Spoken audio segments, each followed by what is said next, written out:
কলির প্রথম সন্ধ্যায় মানুষ যখন অমানুষ হয়ে যাবে, মানুষের নৈতিক চরিত্র, জ্ঞান, বিবেক, বুদ্ধি লোপ পাবে, মানুষের স্বভাব দেখে পশু পর্যন্ত লজ্জা পাবে,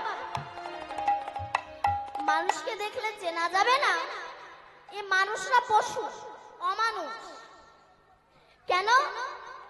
কিছুদিন পরে দেখবেন পশু দেখতে আর চিড়িয়াখানায় যাওয়া লাগবে না, আমাদের আশেপাশে পশুরা ঘুরে বেড়াচ্ছে। কেন? এই কলিরা তো প্রভাব। এই কলি এমনই একটা বস্তু, এই কলিকালে বাবা মাকে ভাত দেবে না, শ্বশুরকুল সম্মান পাবে কিন্তু পিতৃকুল সম্মান পাবে না। দেখবেন কিছু কিছু ইয়ং ছেলেরা আছে, এরা বাম্মাকে প্রণাম করে না কিন্তু শ্বশুর শাশুড়িকে প্রণাম করে। শ্বশুর শাশুড়িকে প্রণাম না করলে বইয়ের কাছে ঝাঁটা খেতে হবে, শ্বশুর শাশুড়িকে প্রণাম করবে, বাবা মাকে প্রণাম করবে। মদ খেয়ে এসে বাবাকে ধরে পেটাবে, সিগারেট খেয়ে গুরুজনদের সামনে ধোঁয়া ছড়িয়ে দেবে। কেন? এই কলিরা তো প্রভাব। সে যত বড় জ্ঞানী গুণী হোক না কেন, কলি সবার মধ্যে আছে, কলি আসবে, কলি এসেছে। কারণ আমাদের চলন বলন কথাবার্তা একটা পশু যা করে একটা মানুষও তাই করে। তাহলে মানুষ কাকে বলে? মানুষের ডেফিনেশনটা কি? মানুষের সংজ্ঞা কি? মানুষের করণীয় কি? সেটা তো মানুষ জানে না। তাই বলছে আর দেরি করো না, এসো হরি ভজন। কেন হরি ভজন করব? বলছে হরি বলে চিত্তরূপ দর্পণ মার্জিত হয়ে যাবে। আর যখন তোমার চিত্তরূপ দর্পণ মার্জিত হয়ে যাবে তখন তুমি হৃদয় ভগবানকে দেখতে পাবে। এই জন্য মহাজন বলছে কত বিদেশি কৃষ্ণ ভজে গেল, কত পশু কৃষ্ণ ভজে গেল, কিন্তু আমার মতো ফার্স্ট ক্লাস পশু এরা হরি ভজন করে না। তাই মহাজন কত আক্ষেপ করে বলছে, হেমন্ত কি লাগি আইলি ভবে, এমনও জন্মে হরি না ভজিলি সে তুই মানুষ। রাধে রাধে রাধে। আমরা মানুষ বলে পরিচয় দিই যে আমরা মানুষ, মানুষের সংজ্ঞা জানি না, মানুষ কাকে বলে সেটাও জানি না। মানুষ কাকে বলে এটা যদি প্রকৃত মানুষ জানতো তবে একটা মানুষ আর একটা মানুষের সঙ্গে কুকুরের মতো ব্যবহার করতে পারতো না, কুকুরের মতো ব্যবহার করতে পারতো না। তাহলে মানুষ আর পশুর মধ্যে তফাৎ কি রইল? মানুষ আর কুকুরের মধ্যে তফাৎ কি রইল? কুকুরের গায়ে রক্ত লাল, মানুষের গায়ে রক্ত লাল। কুকুর খায়, মানুষ খায়। কুকুর ঘুমায়, মানুষ ঘুমায়। কুকুরের সন্তানাদি হয়, মানুষের সন্তানাদি হয়। তাহলে সে কুকুর, আমি মানুষ কেন? বলছে কুকুরের আত্মতত্ত্ব বিচার নেই, কিন্তু মানুষ এর আত্মতত্ত্ব বিচার আছে। তাহলে সে কুকুর, আমি মানুষ কেন? বিচার করতে হবে না? বলছে কুকুরের আত্মতত্ত্ব বিচার নেই, কিন্তু মানুষের আত্মতত্ত্ব বিচার আছে।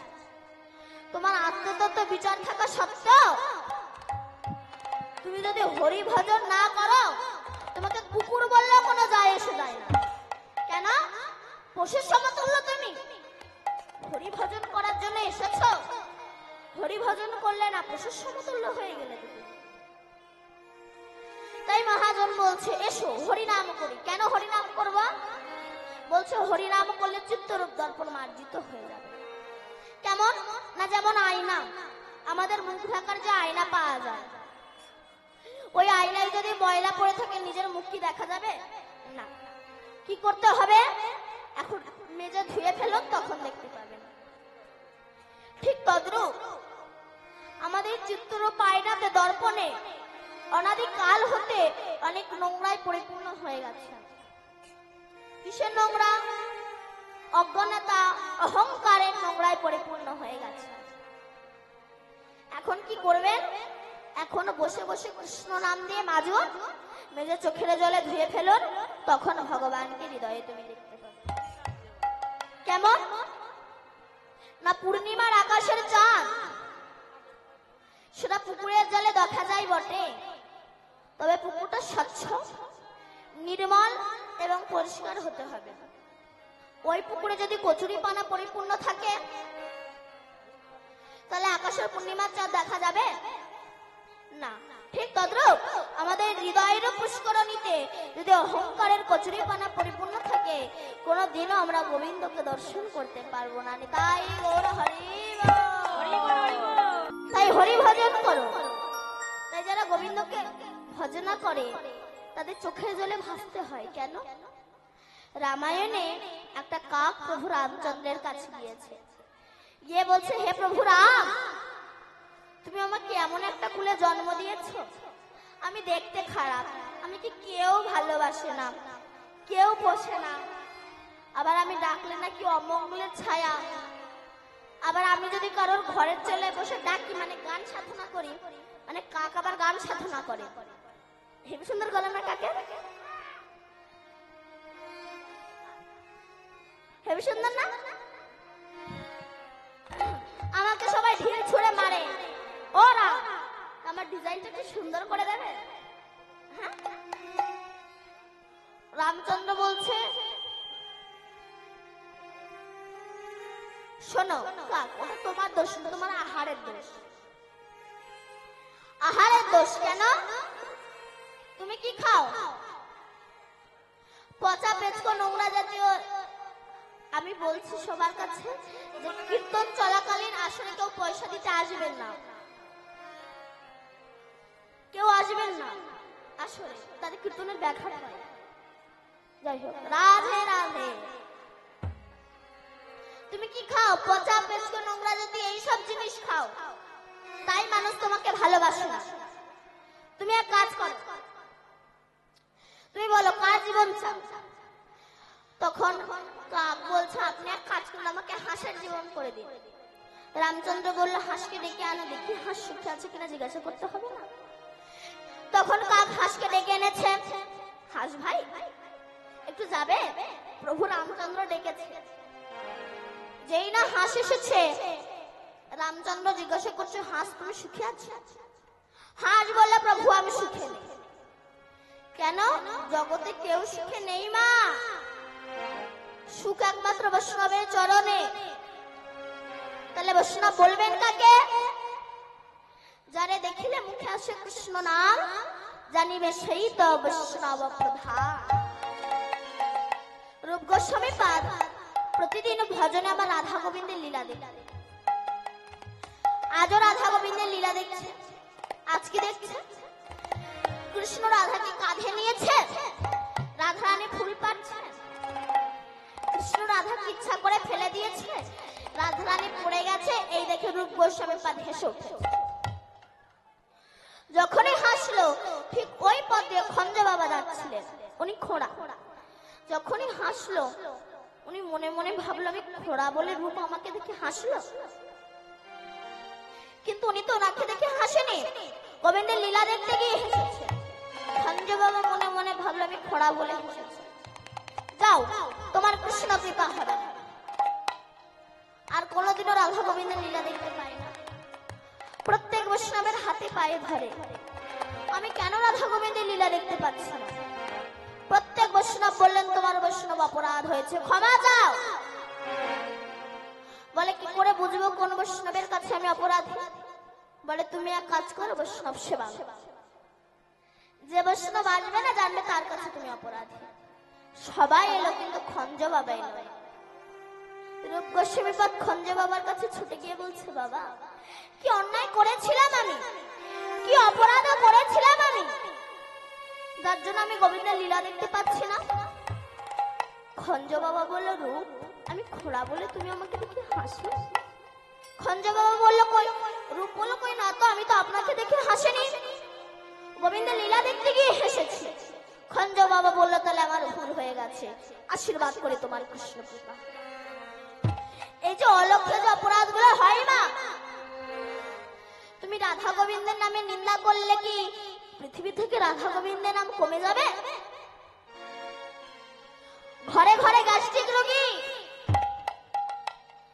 ঘিয়ের দাম কি কমে যাচ্ছে? সুগারের ব্যক্তি যদি রসগোল্লা না খায় মিষ্টির দোকান বন্ধ হবে না। কানা যদি আয়না না কেনে, আয়না কোম্পানি বন্ধ হবে না। গ্যাস্ট্রিক রোগী যদি ঘি না খায়, ঘিয়ের দাম কমবে না।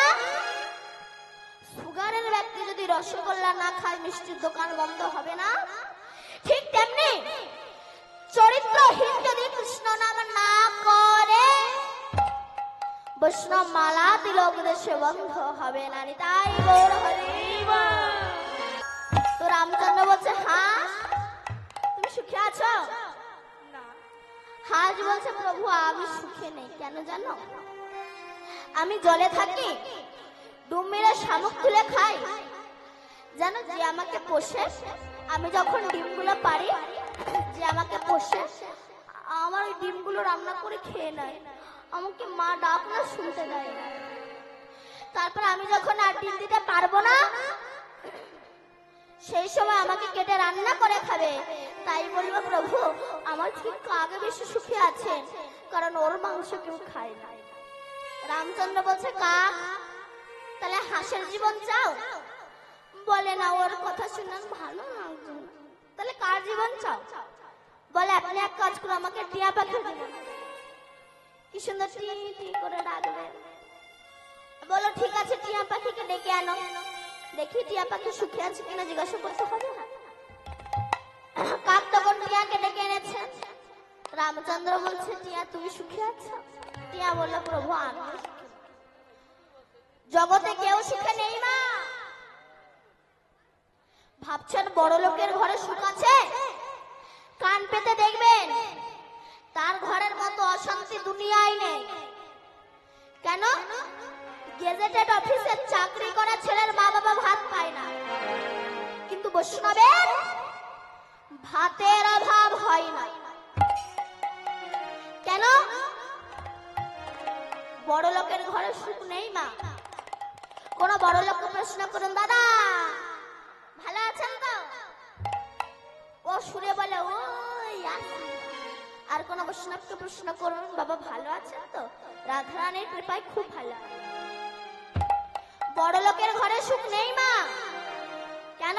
আমি অনেক জায়গায় গিয়েছি, অনেক বৃদ্ধ বাবা, আমি দীপান্বিতা, আমি নিজে বলছি, এখানে যে বৃদ্ধ বাবা মায়েরা বসে আছে, সংসার যাদের ভালোবাসে, আমার সঙ্গে কথা বলবেন, কন্টাক্ট করবেন। আমি নিজে আপনাদেরকে বৃন্দাবনে পাঠিয়ে দেব। সেখানে বৃন্দাবনে 5 বার ফিরে খেতে দেয়। আমি অনেক জায়গায় গিয়েছি, অনেক বৃদ্ধ বাবা মায়েরা বলেছে যে মা দীপান্বিতা সংসার ভালোবাসে না, ছেলে বৌমা ভাত দেয়। আমি প্রত্যেকে বলেছিলাম, চলো আমার সঙ্গে বৃন্দাবনে। রাধা কুণ্ডের তীরে 5 বার ফ্রি খেতে দেয়, স্বর্ণ মন্দিরে ফ্রি খেতে দেয়, ফ্রি জামা কাপড়, ফ্রি ডাক্তারি খরচা, ফ্রি খাওয়া দাওয়া, কি চাই আপনার? তখন সে কি বলে জানেন? নাতিটা আবার আমাকে ছাড়া ঘুমোতে পারে না। তুই সংসারের মায়া ছাড়বে না, তোমাকে তো ঝাঁটালাতি খেতেই হবে। নাতি নাতি করছো, বড় হয়ে ওই নাতি যখন তোমার মুখে লাথি মারবে, তখন নাতি আবার আমাকে ছাড়া ঘুমোতে পারে না, বেরিয়ে যাবে। কেন? সংসার ভালোবাসার জায়গা নয় গো মা। এরা শুধু নিতে জানে, দিতে জানে না। দাও দাও দাও, যতক্ষণ দেবে ততক্ষণ ভালো, না দিতে পারলেই গেল। কেন? মৌমাছি সারাটা জনম কত কষ্ট করে মধু সংগ্রহ করে, ফুল থেকে কাঁটার সঙ্গে যুদ্ধ করে, রক্তাক্ত হয়ে ফুল থেকে মধু তুলে আনে। কিন্তু মৌমাছির ভাগ্যে কি মধু সেবা করা হয়? ধূর্ত মানুষ মৌমাছিকে পুড়িয়ে তার চাক নিংড়ে তারা মধু আস্বাদন করে। তুমি যে গাড়ি বাড়ি করছো না, তোমার মৃত্যুর পর ওই মৌমাছির মতো তোমাকে পুড়িয়ে তোমার নিজের ছেলে মেয়েরা বাড়িতে এসে তোমার চাক নিংড়ে নিংড়ে তারা রস আস্বাদন করবে, কিন্তু তোমার কথাই তারা ভুলে যাবে। কেন? ভালোবাসা সারা জীবন থাকে না গো মা। কেন? আমরা বলি ছেলে আমার, মেয়ে আমার, নাতি আমার, নাতনি আমার, সবাই আমার। আমি আমাকে তো কেউ নিতে চাই না। আমি কার? আপনি পায়খানা করে বিছানার উপর পড়ে থাকুন,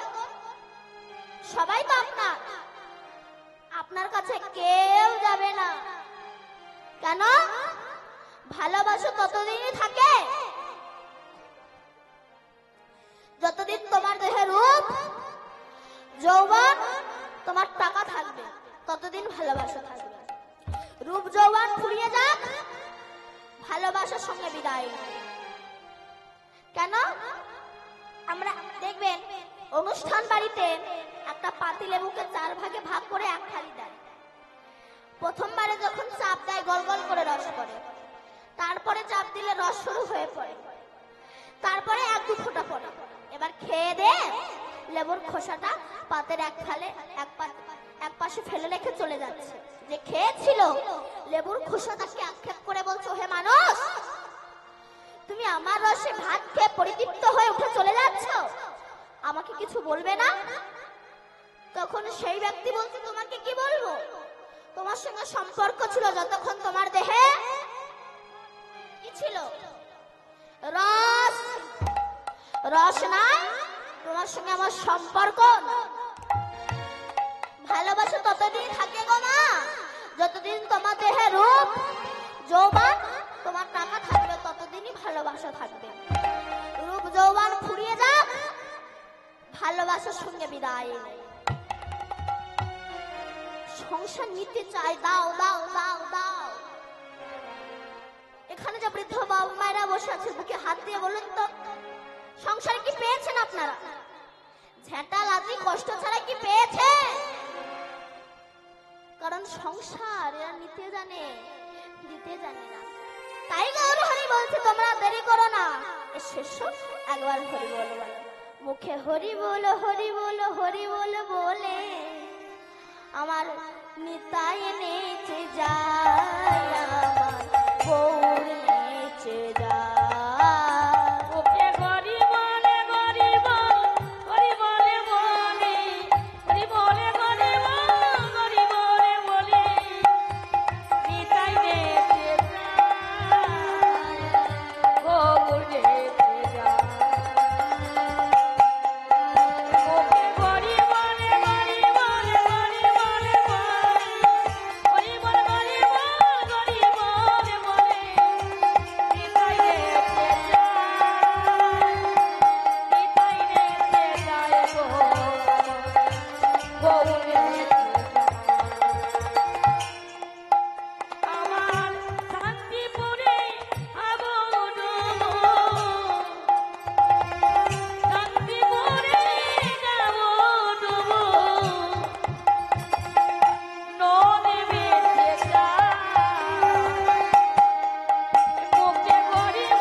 সংসার কারাগার থেকে মুক্তি পাওয়া ভীষণ কঠিন বিষয়। কেন? কোন আসামি যখন অপরাধ করে তখন তাকে জেলখানায় রাখা হয়, কিন্তু তার জন্য নির্দিষ্ট দিন রাখা হয় যে অমুক দিন ছাড়া পাবে। কিন্তু সংসারে মানুষের জন্য নির্দিষ্ট দিন নেই যে অমুক দিন ছাড়া পাবে।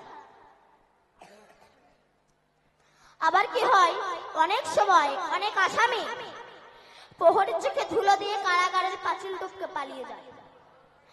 কিন্তু সংসার কারাগারের পাঁচিলটা এত উঁচু, এর থেকে পালিয়ে যাওয়া ভীষণ কঠিন। আর এখানে প্রহরীর সংখ্যা প্রচুর, কাম ক্রোধ লোভ মোহ মাদ মাৎসর্য প্রচুর। এদের চোখে ধুলো দিয়ে যাওয়া কিন্তু ভীষণ কঠিন। দেখবেন ফুটবল খেলার মাঠে যখন খেলোয়াড়রা খেলতে নামে, সেই সময় এই খেলোয়াড় ফুটবলকে লাথি মেরে ওই খেলোয়াড়ের পায়ে দেয়, ওই খেলোয়াড় ফুটবলকে লাথি মেরে ওই খেলোয়াড়ের পায়ে দেয়, ওই খেলোয়াড় ফুটবলকে লাথি মেরে ওই খেলোয়াড়ের পায়ে দেয়। তখন ফুটবল মনে মনে বলছে, কখন আমি গুলকির কাছে যাব, গুলকি হয়তো আমাকে লাথি মারবে, কিন্তু সে তো প্রথমে আমায় বুকে করে নেবে। সংসারে প্রত্যেকটা বৃদ্ধ বাবা মায়ের একই অবস্থা। বড় ছেলের কাছে লাথি খেয়ে মেজো ছেলে, মেজো ছেলের কাছে লাথি খেয়ে সেজো ছেলে, সেজো ছেলের কাছে লাথি খেয়ে ছোট ছেলে, ছেলের কাছে লাথি খেয়ে বৌমা, বৌমার কাছে লাথি খেয়ে নাতি নাতনি, নাতি নাতনির কাছে লাথি খেয়ে আত্মীয় স্বজন। আর এই লাথি খেতে খেতে খেতে আমরা বার্ধক্যই পরিপূর্ণ হয়ে যাই। সে সময় দিনের শেষে মনে পড়ে আমার দীনবন্ধুর কথা। হরি বল, হরি বল। তখন চোখে দেখতে পাই না, মুখে কথা বলতে পারি না। সেই সময় নবদ্বীপের বুকে দুই গুলকি, এক হচ্ছে আমার গৌর আর এক হচ্ছে আমার নিতাই। তারা এসে বলছে, রে তোদের যে লাথি খেতে খেতে অন্তিম সময় চলে এসেছে, তোদেরকে কেউ না দেখুক, আমরা দুটি ভাই আমাদের বুকে আয়, বুকে আয়। একবার বলে হরে কৃষ্ণ হরে কৃষ্ণ কৃষ্ণ কৃষ্ণ কৃষ্ণ হরে হরে হরে হরে হরে রাম হরে হরে রাম রাম রাম হরে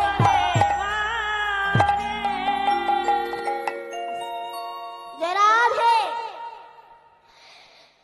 তো রামচন্দ্র বলছে, টিয়া তুমি সুখে আছো? টিয়া বলল, প্রভু আমিও সুখে নেই। কেন? আমি গাছে গাছে ঘুরে বেড়াই, পোকামাকড় ধরে খাই। জানো, যখন আমি একটু ঘুমাই সে সময় সাপ আমাকে ধরে খায়। সাপে না ধরলে ব্যাধে আমাকে ধরে নিয়ে যায়। সারা জনমটা আমার স্বাধীনতাকে হরণ করে নিয়ে আমাকে তোমার কাছে আসতে দেয় না, হরি নাম করতে দেয় না, আমাকে হরি ভজনও করতে দেয় না। তাই আমি সুখে নেই। তখন কাক কে রামচন্দ্র জিজ্ঞাসা করছে, কাক বলে তো, তাহলে কি তুমি টিয়া পাখির জীবন চাও? বলে না, ওর জীবনও চাই না। তাহলে কার জীবন চাও? বলে আপনি এক কাজ করুন, আমাকে ময়ূরের জীবন করে দিন। বলে ময়ূরকে ডেকে আনো, দেখি ময়ূর সুখে আছে কিনা জিজ্ঞাসা করতে হবে না। তখন কাক ময়ূরকে ডেকে এনেছে। রামচন্দ্র বলছে, ময়ূর তুমি সুখে আছো? ময়ূর বলল, প্রভু আমিও সুখে নেই। কেন? তুমি আমাকে দেখতে সুন্দর করেছো, আমার পাখনাগুলো দেখতে সুন্দর, কিন্তু তুমি জানো যখন মানুষ আমাকে ধরে আমার ওই কাঁচা কাঁচা পাখনাগুলো যখন টেনে তুলে নেয়, দেখবেন বৃন্দাবনে গেলে ময়ূরের পাখা কিনতে পাওয়া যায়। ওই কাঁচা কাঁচা পাখনাগুলো যখন টেনে তুলে নেয়, রক্ত ঝরঝর করে পড়ে। তাই বলবো, প্রভু আগামী জন্মে তুমি ময়ূর কুলে জন্ম দিও, তুমি যেন কাক কুলে আমাকে জন্ম দিও না, ময়ূর কুলে জন্ম। তখন চারজনাই বলে, কিছু চাই না, আশীর্বাদ করো আগামী জন্মে যেন কৃষ্ণ ভক্ত ঘরে জন্ম হয়, ভিন্ন আর কিছু চাওয়া পাওয়া না। তাই গৌর হরি গোলকে যে নাম গোপনে ছিল সেই নাম নিয়ে এসেছেন, পদকর্তা পদ লিখেছেন। ও গোলকের প্রেম ঘন, হরি বল, হরি বল। হরি নাম সংকীর্তন, গোলকের প্রেম ধন,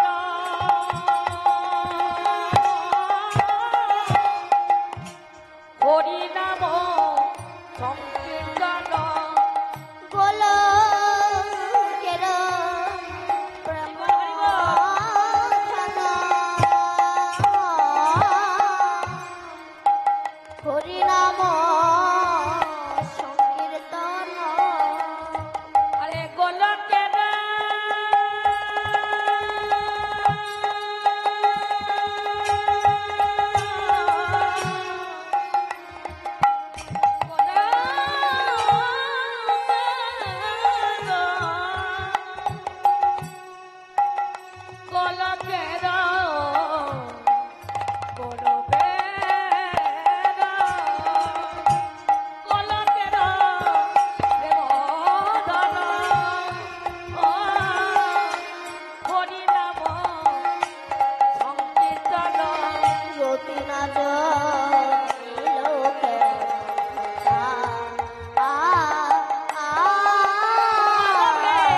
নিজের বাপের কথা শোনেনি।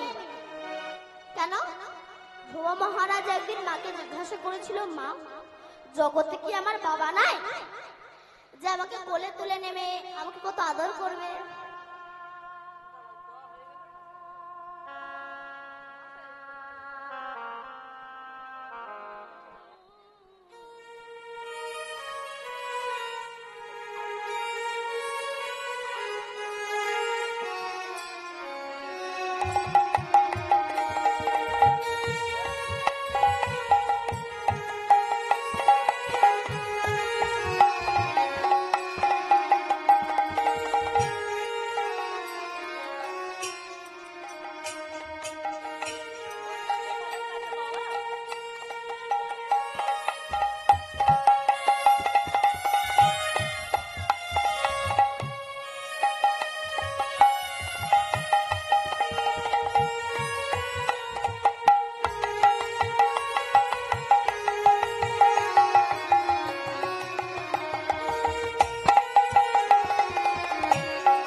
তখন ধ্রুব মহারাজের মা বলেছিল, হ্যাঁ ওই যে তোর উত্থান পান, যা। যেই না ধ্রুব মহারাজ কোলে উঠতে গেল, বিমাতা সে ছেলে ফেলে দিয়েছিল। যেদিন আমার পেটে জন্মাবে সেদিন বাবার কোলে উঠবে। ধ্রুব মহারাজ মাকে গিয়ে বলল, মা, আমি বাবার কোলে উঠেছি বলে বাবা আমাকে ফেলে দিয়েছে। জগতে কি এমন কোনো বাবা নাই যে একবার কোলে তুলে নিলে আমাকে কোনোদিন আর নামিয়ে দেবে না? বলেছিল, হ্যাঁ একজন আছে। সে কে? পদ্মলোচন শ্রীহরি, তুই তার কাছে যা। ধ্রুব মহারাজ এইটা ভজনে বেরোলো। উত্থান পাদ বললো, ধ্রুব তুমি কোথায় যাচ্ছ? বলে, হরি ভজন করতে। বলে, যেও না, আমি 5টা গ্রাম লিখে দিচ্ছি, ওখানে বসে ভজন করো। ধ্রুব মহারাজ বলছে, না না বাবা, আমাকে যেতেই হবে। বলে, যেও না, আমি অর্ধেক রাজ্য দিয়ে দিচ্ছি, যেও না। তখন ধ্রুব মহারাজ বলছে, বাবা, ভেবেছিলাম যাবো তো না, তোমার কথা শুনে আমার মনে হচ্ছে আমাকে যেতেই হবে। কেন? এখনো তার নাম করিনি, সবে করবো বলে বেরিয়েছি। সবে করবো বলে বেরোতে যদি আমি অর্ধেক রাজ্য পেয়ে যাই, যদি আমি তার নাম করাবি, তাই গৌর হরি গৌর বলে তার চরণে পেয়ে যাবে। একটু ছোলা থেকে আমি চাই না, আমি তার চরণে দাস হয়ে থাকতে। কেন বলুন তো, তিনি ছাড়া আপন কে আছে? কেন কোনো একজন ব্যক্তি যদি 3 দিন একটা হসপিটালে পড়ে থাকে, মুখে অক্সিজেন দেয়, তার বিল কত হয়? আর সারা জন্মটা যে আমাদের অক্সিজেন দিয়ে যাচ্ছে, সে জন্ম থেকে মৃত্যু পর্যন্ত তাকে আমরা কি দিয়েছি? সে তো কিছুই চাইনি। 2 ফোঁটা নয়ন জল দিয়ে তাকে ডাকো, ভগবান তাকেই খুশি। তাই বলছে, কৃষ্ণ কৃষ্ণ শুধু শ্রী কৃষ্ণ, কৃষ্ণ বিনা কিছু না। কৃষ্ণ নাম সুধা নিয়ে কৃষ্ণেরই গান গায়, কৃষ্ণেরই গান গায়। কৃষ্ণ কৃষ্ণ শুধু কৃষ্ণ, কৃষ্ণ বিনা কিছু না। কৃষ্ণ নাম সুধা